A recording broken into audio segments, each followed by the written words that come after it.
Introducing Beef Up Carnivore Bodybuilding Bible. The ultimate guide for men and women to lose fat and build muscle. And the best part, it's only $12. Don't miss out on the most detailed resource available. Get a copy now at compositionconsultant.com. Hello guys, welcome back to the channel. Today I'm going to be reviewing a video by Fouad Abiad Media, probably bollocks that name up. Ben Chow on the bottom left, Fouad, who's the top right, Stefan Kinsel, which is the top left, fellow autistic gentleman, and the great and delightful James Hollingshead, who apparently I look just like. Anyway, I'm going to be reviewing a short segment from the podcast, which is Bodybuilding and Bollocks, I believe, which I thoroughly enjoy.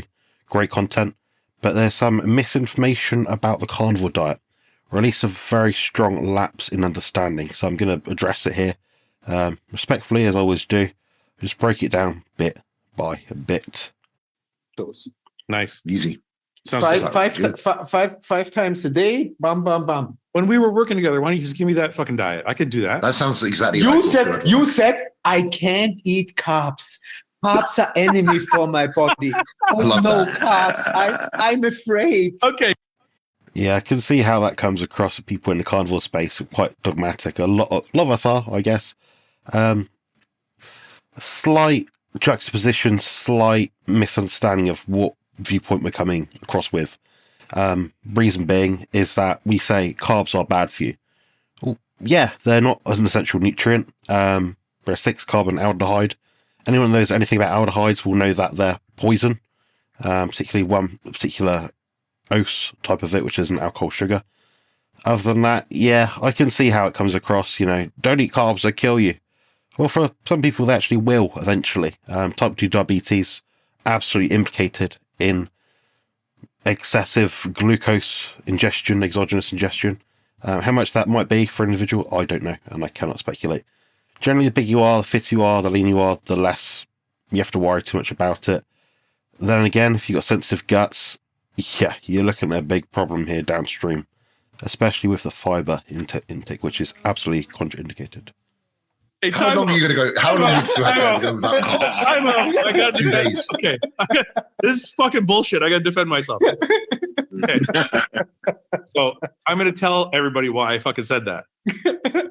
And I'm shocked at you that you didn't pick this up, having a medical background. There's a lot of people in the industry now in bodybuilding that have a medical background. Being a paramedic, being a physio, being a phlebotomist does not make you a valid source of reason or information when it comes to breaking down blood values. Now, am I? Not really, but I've been through the mill, as in I've looked at things, pinpointed the bottlenecks in my recovery, for example, with blood work, and I've improved it. So I've shown cause and effect how to improve my body as a carnivorous bodybuilder. I have a degree in human nutrition. Yes, I understand nutrition very well. Now, they're talking here particularly about a nutrition topic, so I would say I do have the pedigree, the experience, and the understanding to actually critique what they're saying here. I just want to make that very clear before anyone pops on air and says, oh, who do you know? What do you know? You're not talking about this. You're not a bodybuilder. Well, I've met these guys, a lot of them in person, and I'm not too much smaller than them. Bear in mind, I'm a fucking cripple. So I'm doing quite well, all things considered. Now, I'm not a pro bodybuilder yet. Might be this year, who knows. But that's for another talk for another day. We'll see. My A1C, and for those who don't know, is a long-term measure of your blood sugar levels. Kind of. It's an artifact measure of that, yeah. What it is a measure of glycation that happens in response to exogenous carbohydrates at a large degree, which is a breakdown of protein tissues or a mutation of protein tissues within your body, which causes chronic systemic inflammation. Now, it can give you a ballpark snapshot of what's happening over a 3-month span. So what you've done over that period of time over 3 months will be indicated in a HbA1c measurement. So you've got to make sure if you're going to run an intervention to find out your HbA1c, do it for 3 months. Therefore, cause and effect that plan has or has not worked, depending on what result outcome you want. My A1C was not diabetic, but it was pretty high. Pre-diabetic. pre-diabetic. And I'm like, let's do low carb or no carb so I can bring this shit back down. It wasn't because I'm scared of carbs. Don't fucking tell people that. I don't think anyone's really scared of carbs, especially not the Cookie Monster. What we'll say is, yeah, they're addictive, they're hyperpalatable. No one's really scared of them. It's just the problem is they release such a strong hormonal response in the body that it's very easy to overeat them. Now, these guys might say, oh, no, it's not true. I'm like, well, you're eating, mostly rice, easily digestible formats of food. Most of these guys eat sweets after the gym just so they can get the extra food intake, the mass to affect their body composition, whatever, fine. But long-term glycation will occur every single damn time you put carbohydrates down your fucking neck, which is a bit of a paraphrase from Professor Block here, of course, in case anyone's wondering. Great channel. Definitely check that one out. I love carbs. He clearly wasn't scared of fucking carbs. I got a bowl of carbs right here. But the point is, you can do a lot of positive things for your HbA1c with the right carbs and a slower insulin response. Right. No, that's complete misinformation. That's built from the model of the glucosemic index or the glycemic index. A flawed fallacy ideological argument that we have a slow digesting or a fast digesting carbohydrate. Therefore, the insulin response in relationship to that will be different. It will be same, regardless of if it's 100 grams of carbs from potatoes versus Haribo. It will just happen at a different rate. Now, when you mix macronutrients, that can either exponentially increase the level of insulin in your blood to control the blood glucose, or it can dampen it, which means it will get rid of the peak.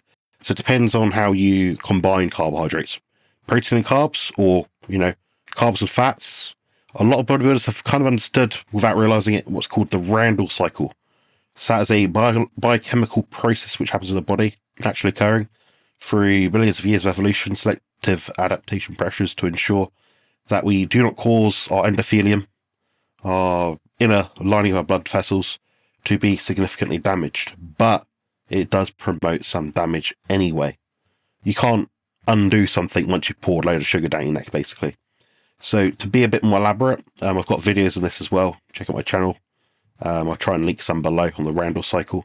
But basically what it explains is that you have the cell wall, the cell membrane, and you have the cytosol within that. Now, when you have too much glucose coming in, sugar, any kind, sugar, carb, starch, whatever you want to call it, you have too much fat coming in, peanut butter, almond, dark chocolate, butter, ghee, tallow, whatever, too much coming in at once, your body has such a limited capacity to deal with it at one given time. Otherwise, the cell will fucking explode because it doesn't have that much volume. A cell cannot increase its capacity by that much when you're eating 10 pizzas as part of a cheat meal, for example. It's not going to work. It is a limited capacity your cells can take in. So what it does is it blockades the cell at the cell wall, which prevents two things from coming in. Now, when you do that, blood glucose will rise. The thickness of your blood will actually rise. So the risk of dying of a fucking heart attack will go right up. You got to think, your body has a set of viscosity, a set of volume of fluid in it at any given time. If you go beyond that, which we can't really, we know if I drink a litre of water, I'll gain a litres worth of water worth of weight, about a kilo, something like that. Okay, then I piss it out. Well, I've not increased my mass, my body, to deal with more sugar or fats in the bloodstream at a given time because I've pissed it out quicker than I've actually dealt with it. So therefore, what bodybuilders are currently doing right now is splitting up carbs and fats through, I'll do a protein and carb meal, a protein and fat meal, whatever it is, to restore some insulin sensitivity, which is good, I guess. And all they're doing is mitigating the amplification and gradient of the Randle cycle. That is the most simple way you can possibly explain it, in my opinion. And we'll continue on and see what they've got to say next. Right. And some cardiovascular exercise. Right. I agree. I think it's so you were. But you have to. But hold a minute. But you have to admit. No. But you have to admit, Stefan. And this is kind of documented. Yeah. The fastest way to bring down your A1C is probably a keto diet with a lot of cardio. I would say to not eat fucking anything at all.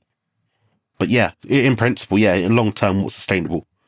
Yeah, you could probably do a bit of walking each day after your meals. Yeah, you could do a keto or carnivore diet, bit of resistance training. In terms of hierarchy, what I would personally, in my opinion, put in order of absolute importance in terms of sustainable long-term to lower HbA1c, it's going to be the diet, carnivore diet, enough protein with enough fat, not being significantly over fat, of course, so eating to satiety, not eating beyond what your body actually needs to maintain its body fat set point. If you want to be lean, obviously, that's going to, by default, lower HbA1c, and increase insulin sensitivity through greater receptor sensitivity through the GLUT4, which is found in skeletal muscle tissue. Other than that, you're looking at, a bit of resistance training that depletes glycogen quite effectively. Also helps increase fat metabolism, so you become more fat adapted. So you tackle it from that end, so more fat's being oxidized, so less chance of HbA1c increase from glucose uptake. And therefore, you're also lowering the glucose in your body by default of not eating any fucking carbohydrates. So win-win. I think Fouad's pretty much nearly there. I just would put resistance training above cardio personally. Yeah, but what brings it to you when you can't keep that for your lifetime, or is that your plan? Well, no, but That's a good question. Adherence, which draws to the model of, or our understanding of least, of what societal system is. I can't walk past a bus stop nowadays without seeing a McDonald's sign, a Greg's or whatever, some burgers and cheese and chips and crap-based ice cream, roses, Christmas treats, Easter coming up soon. The way the society is to promote junk food and to absolutely promote our sickness and poor health. Otherwise, why else would we be promoting it? Why else would we be putting things on billboards that people walk past every day to normalize unnatural foods? Now, natural is an interesting definition we have, because natural just means whatever our defined environment is at that exact given time. Naturally, I'm sat in front of a screen right now. Naturally, tonight I'm going to go to bed, maybe 10 o'clock, 10:30, because that's what I naturally do. Now, we've got all these things which we do day to day, which are possibly helpful, but also unhelpful. Naturally, it's not good to sit inside all day. Naturally, it's not good to not be grounded all day. Naturally, it's probably a good thing to get some sunlight. Naturally, it's good to get some fresh air. Naturally, it's good to have some, good social settings and surroundings, friendships, things like that, relationships. Yeah. But a lot of these things we don't currently do. We're not very good at them. So effectively, what we're saying here is we need to address the problem at hand, which is carbohydrate addiction. Carbohydrate is not this innocuous thing which we can take in and get perfect health with. At least for a lot of people. I meet a lot of people that follow the carnivore diet. I've worked with, at this point, I'd say between 500 and 600 people quite handedly. And they're all in a better health state now versus what they're doing before. And these people that were seriously sick. So if we can use that pool of my anecdotal study, again, it's not hard science. We can sort of say, well, it's me as a carnivore coach saying this. Everyone else around me saying the same thing. Now, also bear in mind, I used to work in a vegan health food shop, so I've seen the flip side of this, the other end of the spectrum in terms of dietary choices and protocols. I haven't seen remission rates like this on any other diet on the planet. Myself, I live with spine disease and chronic fatigue syndrome and autistic spectrum disorder. Oh, you don't seem it. It's quite telling, isn't it, guys? I'm doing quite well. I'm not doing perfectly, but I'm doing a lot better than a lot of counterparts which are following a high carbohydrate diet. So what can I say? Now, we just need hard science. We need hard studies. This is going to take a long time to come across. And with the work that people are currently doing in the carnivore space, which is absolutely dog shite in my opinion, which will piss a lot of people off. But that's the truth. We've got all these influencers making millions each year. Now, with the exception of like Sean Baker, for example, yeah, he's got a company, or a shared company, I believe, Rivero, something like that. He's promoting good health choices, preventative medicine, more for it, great guy sort of thing, but there's always other influencers out there that's just doing fuck all. The videos are putting out confusing people. They're not helping people. They're not giving direction. The people that need this help are the poorest people of all of us. So what I often offer people is, if you have neurodivergence, if you're someone with a disability as worse as mine, if not worse, I'll consult with you for a reduced rate. You just have to ask, but don't take the piss. That's all I currently say. So, yeah, you have to provide options for different people as a carnivore influencer. And like I said, the status of studies right now, piss poor. It's an embarrassment. More needs to be done. I can't do it. I'm not rich. So there we go. The thing, at the time me and you had talked, I had just finished doing carnivore for 6 weeks. And I had a lot of success with it. So I wanted to kind of morph carnivore into keto and then just keep that lifestyle. But then we had. Could you actually not? Could you do a diet without carbs? Would you be able to sustain that? I'd be fucking struggling. It's funny. No way I can't. It's funny, James. We had this conversation on the last podcast, and I said to the guys, it's funny. I ask you guys the same question. I said to the guys, was there something that you did in your life that benefited you greatly, and you felt great doing it, but for some reason you stopped? Yeah, I've done it with a lot of things. Okay, pick one. For me, as when it comes to nutrition. Okay. Yeah. Well, when it comes to anything. I would reduce it now to nutrition. Okay. For me, it would be, for me and my specific body, high meal frequency works magic. High meal frequency. Yeah. So like seven, 8 magic. meals a day. Yeah. There's a key point here, guys, you need to listen to.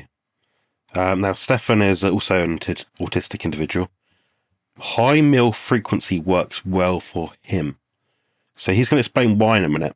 Then what's going to happen is, this gentleman down here, Ben is going to explain why Stefan has had this issue. Now, what Stefan's about to elaborate on is slightly ignorant because he hasn't done his due diligence. And what he thinks is a carnivore diet was not a carnivore diet. 5 to 6 meals a day works magic for me. My biggest problem and why I got that fat again is because I don't eat.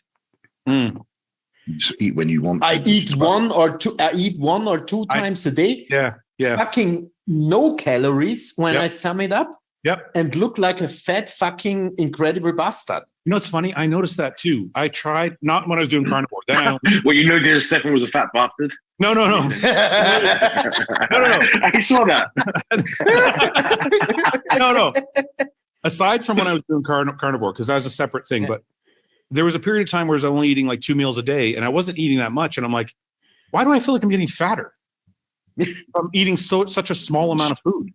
It's like metabolism just slows down. Yeah. Right. Like it's only 2 pizzas a day. It's fucking. Yeah, I was eating a large pizza for breakfast and a large pizza for dinner, and for some reason still getting. Yeah, so the thing is, like, if you eat a Randle Cycle activating diet, which I just kind of explained earlier, you're going to be eating things like pizzas, chocolate, bread, cheese toasties, mixture of carbohydrates and fats in a single bolus. Now, like I said about the blood glucose thing, you don't feel like you've eaten that much. I've only eaten 2 meals a day, but the carbohydrate insulin model plays quite a large component in gaining fat. Now, people say, oh, if calories are equated, then this is what happens to the body. No, it doesn't. That's talking about weight of the body, not long-term body composition outcomes. It's like saying, well, it doesn't really matter if you eat 10% protein or 90% protein, the body will look the same at the end of the day. It's just calories. Well, that's a daft comment, isn't it? Come on, wakey. If you're watching this, you're thinking, yeah, this guy doesn't know what he's talking about. Well, pay due diligence rather than leaving a stupid ass comment below and just say, right, I'm going to look at this guy's playlist. So go beneath this video. In the description, it will say Seco playlist. Watch these videos, pay due diligence. If you don't believe me, what I've said about calories being a shit metric, then I don't know, you do you. Fair enough, whatever. But don't come to my channel and say that calories are equated and it works. You've affected the mass of food that you take in, and therefore the body composition outcome has changed. It's not because calories is a useful measure. It's an artifact measure of an inappropriate calculation system or a poor yardstick. At best, it's as good as a ashtray on a fucking motorbike. So forget about calories. Think about mass of food. 1/2 kilo of beef mince, 4 eggs. Okay, how much do you eat today? I eat 1/2 kilo of beef mince and 4 eggs. Great. You can't go wrong there. There's very little to go wrong. And when we're talking about things like, for example, 2,000 calories, or 2,000 calories of what? If it's 90% sugar or 90% fat, they'll have different body composition outcome for sure, without a doubt. We see this. We see vegan people that follow it, or fruitarian folks that follow a 80 or 90% carbohydrate diet. They get skinny and frail as fuck. They lose all their muscle. but they don't get healthier for it. They still have what they call TOFI, thin on the outside, fat on the inside, which is what causes, in a lot of cases, heart disease. Not fun. 4,000 calories. Fuck. No, but okay, so like just to give you guys some other examples, just in case. Seth said coffee. Seth said for a while he got rid of coffee, but he loves coffee so much that he brought it back, even though he felt good when he wasn't. So that's kind of what I'm asking. Is there some kind of vice that you have in your life that felt really good doing this new thing, but you couldn't keep it up? Yeah. What? For a long time, I've done it now, but for a long time it was training frequency. Meaning what? I would train too often. Oh. Now I literally do 2 on, 1 off, just to try to make sure I do get some rest, because I would easily train every fucking day. No, but hold on. You're mistaking my question. I'm saying, is there something you did that was beneficial? Oh, that benefited you. Yeah, Yeah, but that's what I mean. Yeah. You're So saying you now don't do it. You're saying Yeah, now I don't. Sorry, now I've managed to get a grip on it. Yeah, no. the other way I'm, around. saying, Yeah. I'm not saying something. There's any other way around. I'm Yeah. saying, and I'll tell you why I'm saying. But Fouad, they both of the lower row, they all take their life serious besides us, you know. No, because I'm not. James still does everything perfect. He takes it serious. Ben still looks good, and we are the old crack bastards. Well, hey, speak for yourself. I still got abs. I do think I do agree with the caffeine front. Well, that's what I'm saying. It doesn't have to be just food. It could be anything. Yeah, for there's loads of things in there, like maybe. So what I find interesting about this talk is these guys are like, yeah, I don't know, caffeine, got rid of it. Well, it didn't make much difference. Well, how about you pull your finger out your arsehole with respect here, but if there's a respectful way of saying I don't know, and say, look, this carnivore diet seriously fucking helped me out. Made my life better. I felt good. Sleep better. Joints felt better. Digestion felt better. Had more energy. My mood was better. These are all things that Fouad said at the top right here. Just continue it. Don't feel sorry for yourself when you don't get the results. I don't think he does. I think he's acknowledging it and things like that. But all I can say here, guys, is the food system is fucked. Bodybuilding nowadays is absolutely fucked. People have a lot of fear about the carnivore diet, and I'm pioneering in terms of bodybuilding specifically, largely, pioneering something which hasn't been done before. So here we go. We're going to do our best this year. And it's like a little interlude into what I'm going to try and do this year. So on June the 1st, I'm going to try and compete in Aldershot and win the championship title again. Then qualify for the finals, I believe, in October, and hopefully win my pro card. Then, if I do it, it can be done. It's been done by a fucking cripple. So I'll leave it at that. Thanks for watching, guys. Appreciate coming on. Please remember to hit like, comment, and subscribe. Remember, I like these guys. These are good fun. They do provide me with a lot of entertainment. Every few days they upload a video. I recommend their channel. But I just wanted to get this out clearly to sort of say these guys, in some cases, what they've said has been incorrect. And I'm hopefully disproving that and given a scientific basis around it. So thanks very much for watching and take care.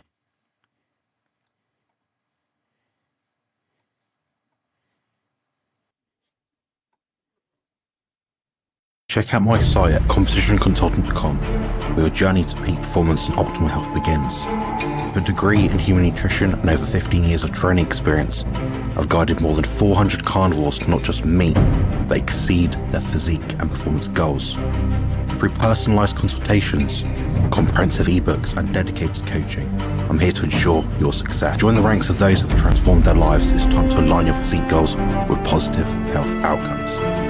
Visit competitionconsultant.com today and take the first step towards the best version of you.